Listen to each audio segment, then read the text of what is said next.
কি বলবো বাবা, গতকাল কি দুইটা মাহফিল ছিল চাঁদপুরে, কচুয়ার দিকে শাহরাস্তি মাহফিল করে রাত ফিরতে ফিরতে অনেক হয়ে যায়, ফজরের পরে ঘুম হয়। আল্লাহর কি হুকুম, আপনাদের আশেক সব আশেক প্রেমিকদেরকে নিয়ে বসছি, হয়তো এই জন্য বলে ফেলতেছি, এসে পড়তেছি। খাবের মধ্যে স্বপ্নের মধ্যে হঠাৎ দেখতেছি মদিনাওয়ালার জিয়ারত হচ্ছে, রোজার সামনে বসে আছি, চোখের পানি ছেড়ে কাঁদছি। অনেকদিন হয়েছে আব্বা হুজুর দাদা হুজুর ওনাদেরকে দেখি না, খারাপ লাগছে। কাঁদছিলাম ইয়া রাসূলুল্লাহ বলে কাঁদছি, কসম করে বলছি লা ইলাহা ইল্লাল্লাহ মুহাম্মাদুর রাসূলুল্লাহ, কালমার কসম করে বলছি, আমার রাসূল আরবীর নালাইন পাকের কসম।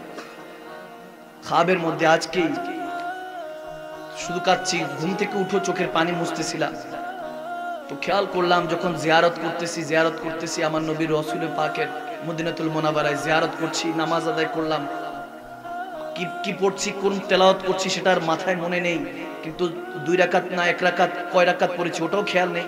নামাজ পড়ে এতটুকু দেখছি যে সেজদায় গিয়ে আল্লাহর কাছে কাঁদছি, ইয়া রাসূলুল্লাহ মদিনাওয়ালার পাশে দাঁড়িয়ে নামাজ পড়ছি, কিন্তু আল্লাহ এই যোগ্যতা তো আমি গুনাহগারের নেই। যখন কাঁদছি যে আল্লাহ তুমি আমার গুনার উপর এমন ভাবে পর্দা দিয়ে রেখেছো, মানুষ তো এখন অনেক ভালো আলহামদুলিল্লাহ, আপনারা অনেক ভালো, আমার থেকে অনেক ভালো, আপনাদের পায়ের নিচে ধুলাবালির যোগ্যতা আমি মাকদুম শাল মাদানী নেই। আপনারা শুনেন ভালোবেসে এই জায়গাটায় বসিয়েছেন কসম, নয়তো এই যোগ্যতা নয়। বিসমিল্লাহির রহমানির রহিম পায়ের নিচে নুক্তার জ্ঞানও আমি মাকদুম শার কাছে আল মাদানির কাছে নেই। আপনারা শুনছেন ভালোবেসে, যা টুটা ফুটা জানি তাই পড়াচ্ছি তাই বুঝাচ্ছি, এরকম বলে কাঁদছি যে আল্লাহ তুমি পর্দা দিয়ে রেখেছো। যদি পর্দা সরিয়ে দিতে কেউ তো হয়তো বা সম্মান করতো না, ভালোবাসতো না।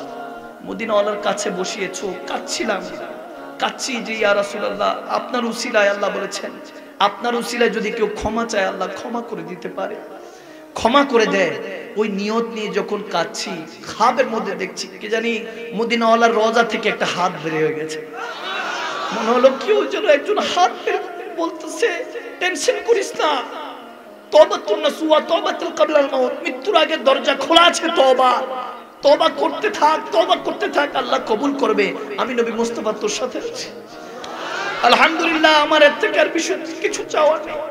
আজকেই ওই কামলিওয়ালা নবীর প্রেমিক হয়ে দেখুন বান্দা, আমরা তো একজন আরেকজনের গীবতের মধ্যে ব্যস্ত, চুগলখড়ির মধ্যে ব্যস্ত, অন্যের হক লুণ্ঠন করার মধ্যে ব্যস্ত। 500 টাকার বিনিময়ে ঈমান বিক্রি করে সেই ব্যক্তিকে আসনে বসাই, জানি দশের জন্য খারাপ, দেশের জন্য খারাপ। ঈমানের বাজারে এমন আগুন লেগেছে, মসজিদে এখন মুসল্লির অভাব নাই, কিন্তু অন্তরের মধ্যে ঈমানের বড় অভাব। হজ তো করে হাজি না, সব পাজি হয়ে যাচ্ছে। আমাদের অন্তর থেকে আল্লাহর খৌফ দূর হয়ে গিয়েছে। টক্সিক দুনিয়াতে বসবাস করি, একজন আরেকজনকে পচাতে পারলে হাসি ঠাট্টা করি, মস্কারা করি, আমাদের মধ্যে থেকে ঈমানের নূর চলে যাচ্ছে, সেজদার নূর হারিয়ে যাচ্ছে, কলবের থেকে ইলমের নূর চলে যাচ্ছে। বড় বড় উলামায়ে কেরামরা, বয়োজ্যেষ্ঠ আলেমরা এই মাসনাদে বসলে এখন 10 জন খুঁজে পাওয়া যায় না। আমাদের ভুলে ভরা জিন্দেগি, আমার ভুলে ভরা, আপনাদের অনেক ভালো, আমার ভুলে ভরা জিন্দেগি, আমি ভুলের পথে আছি, সঠিক পথে নেই। আপনাদেরকে কি শিখাবো? আজকে আমার কথা শুনতেছেন, ইয়ংদের কথা ইয়ংরা শুনছে, আমরা একজন আরেকজনকে ইয়ংকে হয়তোবা ক্রিটিসাইজ করছি, খেয়ানত করছি আমানত। আমরা কি বুঝাবো? উলামায়ে কেরামরা, বয়োজ্যেষ্ঠ আলেমরা স্টেজে উঠা বন্ধ হয়ে যাচ্ছে, ইলমের নূর হেদায়েতের নূর বন্ধ হয়ে যাচ্ছে। টাইমস আপ, সময় শেষ। দাজ্জালের সমস্ত ফিতনা আমাদের ব্রেন ওয়াশ করে দিচ্ছে। আমরা একজন রক্ত হয়ে রক্তের সাথে গাদ্দারি করি। এই দুনিয়া আসফালা সাফিলিন বলা হয়েছে, সবচেয়ে নিকৃষ্ট এই দুনিয়ার কথা বলা হয়েছে। আহসানি তাকওয়িম দিয়ে পয়দা, সবচেয়ে উৎকৃষ্ট করে আল্লাহ তাবারক ওয়া তাআলা পয়দা করেছেন। এই গুনাহ যদি আমরা যা গুনাহ করি একা একা, এই গুনাহ যদি কেউ জানতো, ঘরের মানুষটাও সালাম দিত না, ঘাড় ধাক্কা দিয়ে বের করে দিত। পর্দা রেখে দিয়েছে আল্লাহ, ওই পর্দা দিয়ে দিয়েছে বিধায় এখনো মানুষ সম্মান করে, ভালোবাসে। একটাবার চিন্তা করুন, দরজা বন্ধ করে যখন গুনাহ করছেন কেউ দেখছে না, যিনি আপনার দরজার নিচে দিয়ে অক্সিজেনটা পাঠিয়ে দিয়েছে তিনি দেখে, তেনার কাছে হিসাব একদিন দিতে হবে। ওয়া মান ইয়ামাল মিসকালা যাররাতিন শাররিয়া, যাই না ওই কাজ করে যখন দাঁড়াবো মওলার কাছে কি জবাব দিব? আরে কবরে আমার নবী যখন কবরে দেখা হবে, নবী যদি বলে লা আদরি, চিনি না এই উম্মতকে, বেনামাজি ছিল, সুদ ঘুষ খাইতো, দেশের টাইনে 10টা খাইতো, দুর্নীতিবাজ ছিল, ইসলামের নামে গাদ্দারি করেছে, এরকম লেবাস পরে মানুষকে ধোঁকা দিয়েছে, আমি নবীর সুন্নত রেখে সুন্নত পড়ে মানুষকে ধোঁকা দিয়েছে। অন্তরের মধ্যে আমাদের তাসাউফ নষ্ট হয়ে যাচ্ছে, আমাদের মধ্যে হেদায়েতের নূর চলে যাচ্ছে। জানি না এভাবে আর কত বছর এই মাহফিলগুলি চলবে। এই জায়গাটাকেও আমরা রঙ্গমঞ্চ বানিয়ে ফেলেছি ভাইয়েরা আমার। এখন যে যত বেশি হাসায় তার দাম তত বেশি। এখন আর হেদায়েতের কথা শুনতে চাই না, আমরা দাঁড়াই শুধু দেখি কে কত হাসাতে পারে। আমাদের অন্তর এত নেমো খারাপ হয়ে গেছে, অন্তর মুনাফিক হয়ে যাচ্ছে। মুমিনের দিল এখন আর খুঁজে পাওয়া যায় না। আল্লাহ তাবারক ওয়া তাআলা কতবার আমাদেরকে ইশারা দিয়ে বলেছেন, বান্দা এখনো সময় আছে, হেদায়েতের পথে ফিরে আয়। আমার রাসূল বলেছেন, বান্দা আল্লাহ রাসূলের পথে চল, আমি নবী মুস্তাফা তোর মউতের বিছানায় থাকবো। যখন তুই কবরে যাবি, তোর আপনরা তোকে দাফন করে কবরে রেখে যাবে, বুকটা ফেটে যাবে।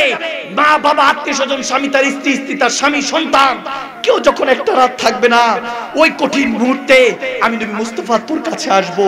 যখন মুনকার নাকির প্রশ্ন করবে, মান রাব্বুকা মা দীনুকা মা কুনতা তাকুলু ফি হাক্কি হাযা রাজুলাল লি মুহাম্মাদি, জিজ্ঞেস করবে বল তোর সামনে বসায় কে, এই মুহাম্মদ আরবি কে। তাকুলু, সেই নবীর পথে মতো চলেছিলি, তখন যখন জবাব দিতে পারবেন না তখন কি হালত হবে।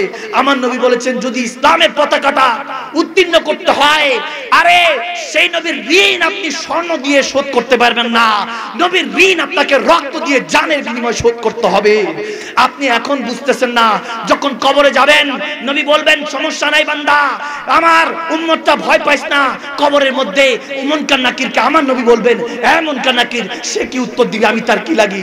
আমি বলতেছি আমার আশেক হয়, আমার উম্মত হয়, তাকে বেহেশতের নেয়ামত দে। যখন সেখান থেকে ইন্টারভিউ পাস করে চাকরিতে হাসরের ময়দান আল্লাহ ডাকবে, কাঠ গড়ে দাঁড়িয়ে আছেন, আজকে আর সুদ ঘুষ কোনো কিছু চলবে না, আজকে আর দুনিয়ার ক্ষমতা দাপট চলবে না, আজকে আর রক্তের সাথে রক্ত গাদ্দারি চলবে না, আজকে আর ধোঁকাবাজি কোনোভাবে চলবে না, আজকে আর আপনি কোনোভাবে সুদ ঘুষ দিয়ে এই কাঠ গড়া থেকে মুক্তি পাবেন না।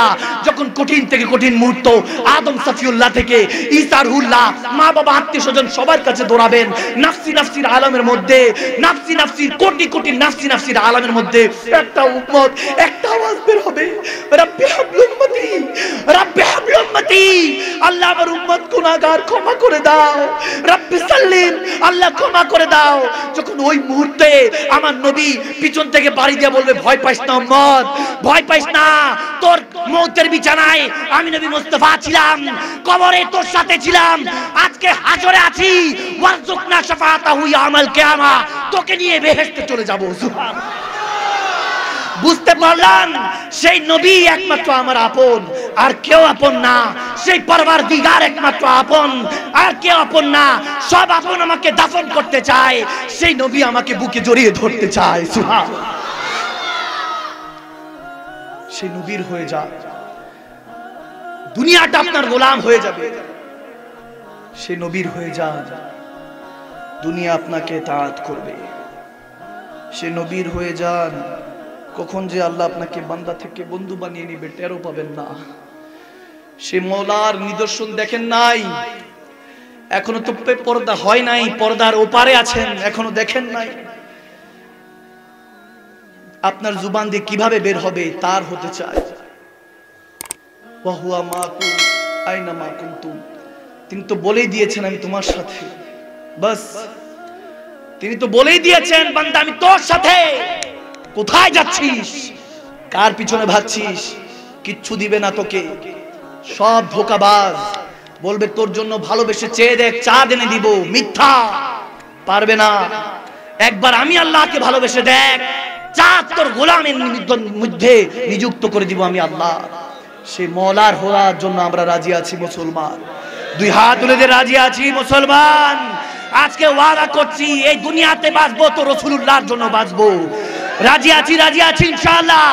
যতক্ষণ দম থাকবে ইসলামকে কায়েম করব, আমরা আল্লাহর জন্য বাঁচবো, বাঁচবো আল্লাহর জন্য, মরবো আল্লাহর জন্য, জিন্দেগি চালাবো আল্লাহর জন্য। রাসূলুল্লাহ আমাকে দিদার দিয়ে সিনাকে মদিনা আয়না বানিয়ে দিবে ইনশাআল্লাহ। রাজি আছি, রাজি আছি ইনশাআল্লাহ।